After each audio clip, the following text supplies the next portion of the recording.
Namaste ji. Today we'll continue and try to complete the chapter, the subject of liberation.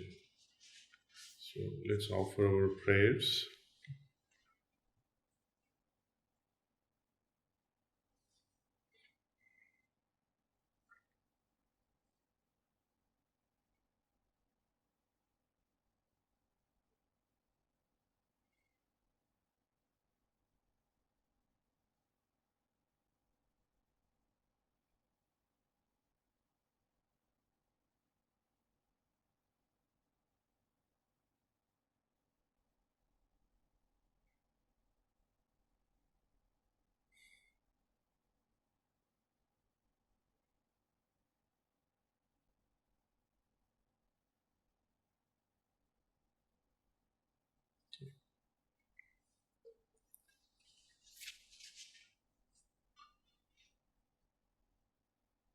So Lalaji conveys there are three causes of bondage.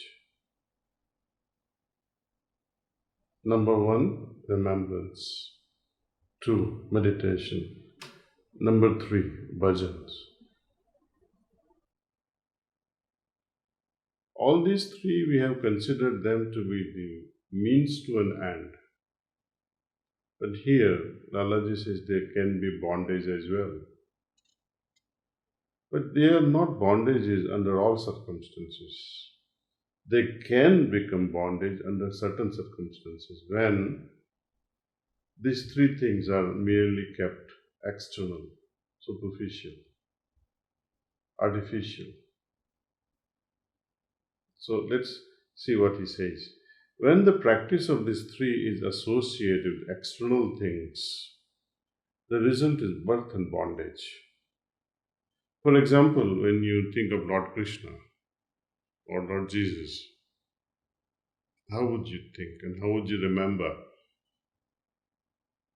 Suppose you had seen a statue of either of them and you keep on remembering that statue, but that statue is not God, though in your heart of heart it represents God in your heart, yet it's not that ultimate. When we identify ourselves or identify that particular murti and consider that as God, thinking of that, remembering that can become a stumbling block for us. We miss out on reality substituted by illusions. And illusion can never take us to our destination. So that's about remembrance. Sahaj Bhargave, how long can we go on thinking of the master? In the beginning, it's okay. Babuji's initial prescription is this, that you begin to think of your master continuously. That is thinking. But it must result in remembrance. And then what next? Remembrance, the phase of remembrance also ought to change. Do you feel the presence of the one whom you remember? Do you qualitatively become that individual whom you remember? Then you are moving in the right direction. But if it remains a mere mental exercise, I have to constantly remember, constantly think how he was smoking his hookah or how he was walking around in Manapakam ashram, then that is not remembrance. This is what I call as memory recall. And that's all. Lalaji also says such external forms of recalling can become a bondage because you are happy with just that.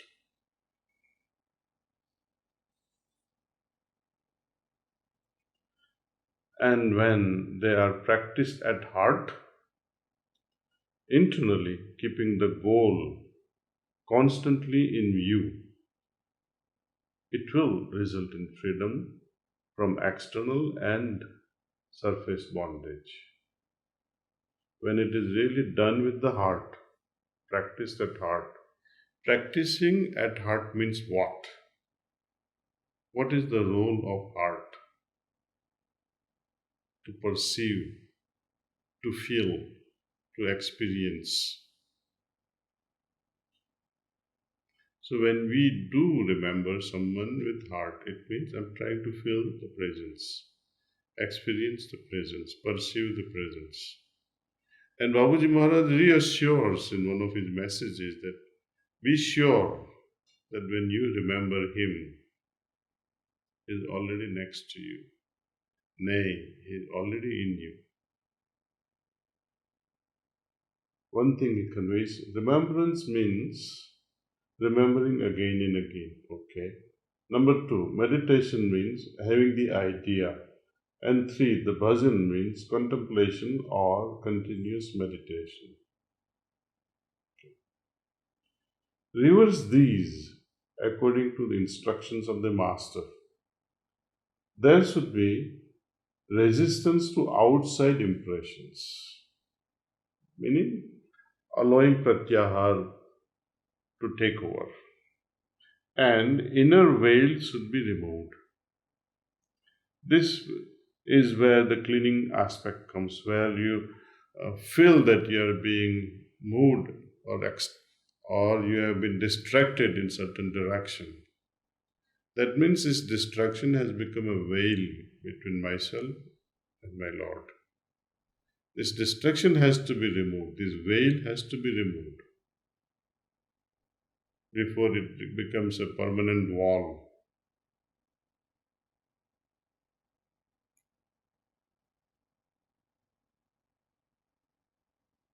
He puts it very beautifully that there should be some resistance against such distractions. But people willingly go towards these distractions, though they know this is a distraction. It is so sweetening and pleasant to their hearts, this enchantments of the material world, that you knowingly, deliberately like to be distracted, like to not just being distracted, but you would go on into indulging not once, multiple times. So, how are you ever going to remove the veil when you are entertaining it? So, the resistance is resist. In the beginning, perhaps it's resistance, but naturally later on, it becomes child's play for us. When we have remembrance of such a worthy master, I think such veils, such distractions cannot last longer. But start with resistance first. Then gradually the meaning of liberation will become clear and liberation will be attained.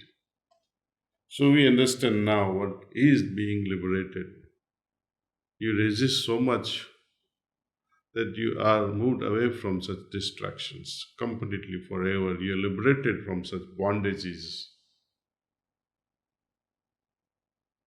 Distractions otherwise would have become permanent indulgence, and that results in bondage. And when bondages are broken, it's automatically liberation. See.